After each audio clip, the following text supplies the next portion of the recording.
یا ایھا النبی حسبک اللہ ومن اتبعک من المؤمنین۔ یہ سورہ انفال کی آیہ مبارکہ ہے جس کے اندر اللہ رب العالمین نے فرمایا، اے میرے محبوب، اللہ آپ کے لیے کافی ہے، اور مسلمانوں میں سے، مومنوں میں سے وہ کہ جنہوں نے آپ کی پیروی کی، ان کی غلامی آپ کے لیے کافی ہے۔ مفسرین نے لکھا کہ یہ حضرت فاروق اعظم رضی اللہ تعالی عنہ کے ایمان لانے پر آیہ کریمہ نازل ہوئی۔ نبی علیہ الصلوۃ والسلام نے اللہ رب العالمین سے دعا مانگی، یا اللہ ایک عمر دے دے، اسلام کا کام ہو جائے گا۔ اللہم اعز الاسلام بعمر ابن الخطاب۔ قیامت تک کوئی بھونکتا رہے، کسی کے بھونکنے سے کیا ہوگا؟ قیامت تک کوئی پیشاب میں منہ مارتا رہے، اسے ہمیں کیا غرض ہے؟ کہ جب رسول اللہ نے اللہ سے دعا مانگی، یا اللہ عمر کے ذریعے اسلام کو عزت دے دے۔ ما فشاند نور وساگ آؤ آؤ کند، ہر کسے بر خلقت خود می دند۔ پوری دنیا اور زمین آسمان اور کائنات کا ہر ذرہ حضرت عمر کو جانتا ہے، ان کی غلامی کو بھی جانتا ہے، رسول اللہ کے ساتھ وفاداری کو بھی جانتا ہے، اور رسول اللہ کے دین کا جو انہوں نے کام کیا ساری دنیا جانتی ہے، پہاڑ بھی جانتے ہیں، اور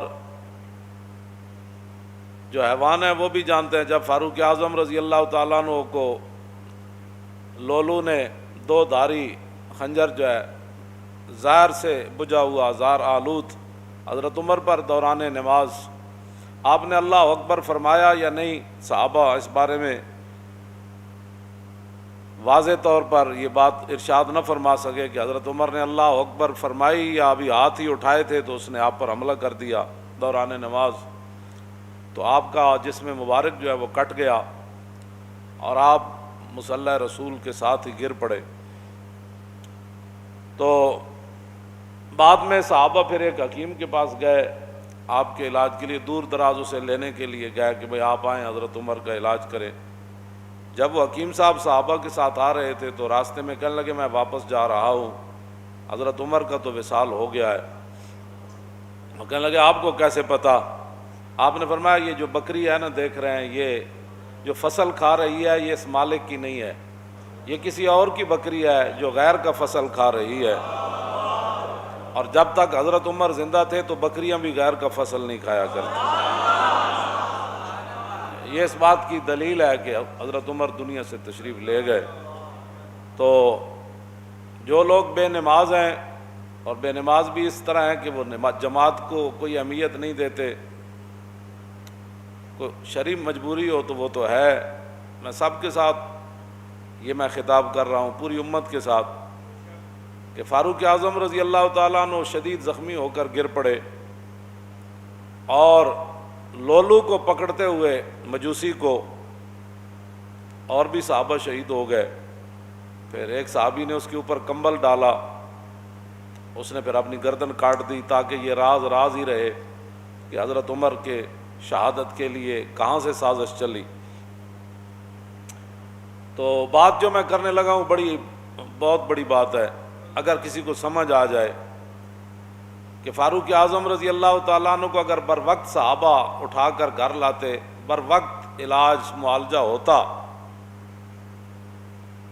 تو یہ تو اللہ کی تقدیر ہے، اس کی میں بات نہیں کر رہا، لیکن جو بظاہر اسباب ہیں، بر وقت حضرت عمر کا علاج ہو جاتا تو ممکن ہے حضرت عمر بچ جاتے یا کچھ دن اور امت کو فائدہ ہو جاتا، لیکن حضرت عمر وہاں، آپ کا پیٹ مبارک کٹا ہوا ہے، خون بہہ رہا ہے، اور جماعت بالکل تیار ہے، تو نہ مسجد میں افراتفری مچی، نہ کسی نے جماعت کو چھوڑا، اور دو صحابہ کی لاشیں بھی پڑی ہیں وہاں، شہید ہو گئے، لیکن حضرت عمر نے عبد الرحمن بن عوف صحابی رسول کو فرمایا کہ آپ کھڑے ہو جائیں، مجھے یہیں زخمی رہنے دیں، آپ نماز باجماعت پڑھائیں۔ بس اگر کسی کو سمجھ آ جائے تو بہت بڑی بات ہے، اتنا بڑا نقصان ہو رہا تھا۔ لیکن حضرت عمر نے فرمایا نہیں، جو رسول اللہ راہ دے کر گئے نا، نماز پڑھائیں آپ۔ حضرت عمر ساتھ خون بہہ رہا ہے اور صحابہ کی لاشیں بھی پڑی ہوئی ہیں، لیکن جماعت نہیں چھوڑی گئی۔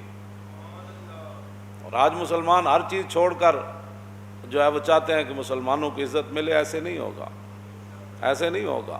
انہی راستوں پر چلیں گے تو عزت بنے گی۔ باطل نظریات اور باطل فلسفوں پر اسلام کی عمارت کبھی بھی تعمیر نہیں ہوگی، چاہے وہ سارا پاکستان ہی یونیورسٹیاں بن جائے اور ساری تسبیح لے کر بیٹھ جائیں، ایسے کبھی بھی نہیں ہوگا۔ راستے وہی ہیں جن پر صحابہ چلے، مستند راستے وہی مانے گئے جن سے ہو کر تیرے دیوانے، بس۔ اور لوٹ آئے جتنے فرزانے گئے، اور تاب و منزل صرف دیوانے گئے۔ مستند راستے وہی مانے گئے۔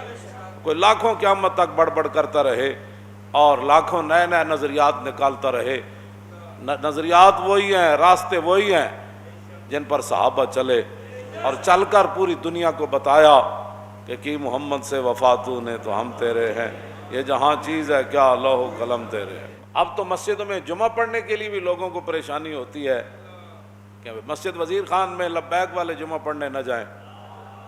گلائے جفائے وفا نما حرم کو جو اہل حرم سے ہے، کسی بت کدے میں بیان کروں تو صنم بھی کہہ دے ہری ہری۔ اور میں کیا جڑے پہلے تمبو تھے لگتے سن وہ بھی نہیں، آرڈر ہویا بھی یہ تمبو بھی نہیں لانے، کیونکہ مسلمانوں نے یہاں آج اپنا شوکت اسلام کا اظہار کرنا ہے۔ ہاں جی، اقبال کہندا شکوہ عید کا منکر نہیں ہوں میں، مگر قبول ہے فقط مرد حر کی تکبیریں۔ اقبال کہندا میں عید اجتماع دا میں منکر نہیں، لیکن اللہ اکبر بھی جنیاں دی قبول ہوندی۔ ہاں جی، جڑا اقبال مڑ مڑ کہندا اے حلقہ درویشاں او وہ مرد خدا کیسا، او حلقہ درویشاں او وہ مرد خدا کیسا، او جس کے گریباں میں ہنگامہ رستا خیز، جو ذکر کی گرمی سے شمع کی طرح روشن۔ اقبال کلندر لاہوری ایویں نہیں گل کیتی۔ دسو یہ ٹرمپ نو بھی اگر گل پتہ لگے نا کہ مسلمان جمعہ پڑھن جا رہے سن تے سرکاری سطح تے جڑے تمبو لگتے سن وہ بھی روک دیتے گئے، تے ٹرمپ کہے گا اسی بھی اسلام دے اتنے دشمن کوئی نہ، اسی تو اپنے چرچ دیتے نمازاں پڑھن واسطے اور تسی اپنی مسجداں میں نمازاں پڑھن تو روک دیو۔ اوتھے کوئی جناب کوئی ہنگامے تے نہیں سن ہو رہا ہے، نہ کوئی تے بات ہو رہی سی۔ دسو تسی شاعر دا میں جڑا شعر پڑھیا نا او دا معنی اے وے کہ جو کچھ مسلمان اسلام نال کر رہے ہیں نا، میں کسی بت کدے وچ جا کے کہاں کہ وزیر خان مسجد وچ لوگوں نو سہولت نماز واسطے نہیں دیتی گئی، اور لوگوں نو پکھے نہیں لا کے دیتے گئے، دریاں مسلے نہیں بچھائے گئے، تمبو نہیں لایا گیا، اس گرمی وچ پانی دا کوئی انتظام نہیں کیتا گیا، تے شاعر کہندا جے میں کسی بت کدے وچ جا کے بیان کراں نا کہ کلمہ پڑھن والےاں جمعے والے دن اے حال کیتا ہے، تے پھر بت بھی کہہ دے واہ واہ بھائی کیا بات ہے تھوڑی، واہ واہ بھائی مینوں منن والے تے پھر بڑا کچھ کرتے ہیں تے تسی وحدہ لا شریک نو من کے اے کر دیو۔ بہرحال اپنے آپ امت مسلمہ جب تک نہیں بدلے گی ایسے ذلیل برباد ہوتی رہے گی۔ راستے وہی ہیں جن پر حضور کے غلام چلے۔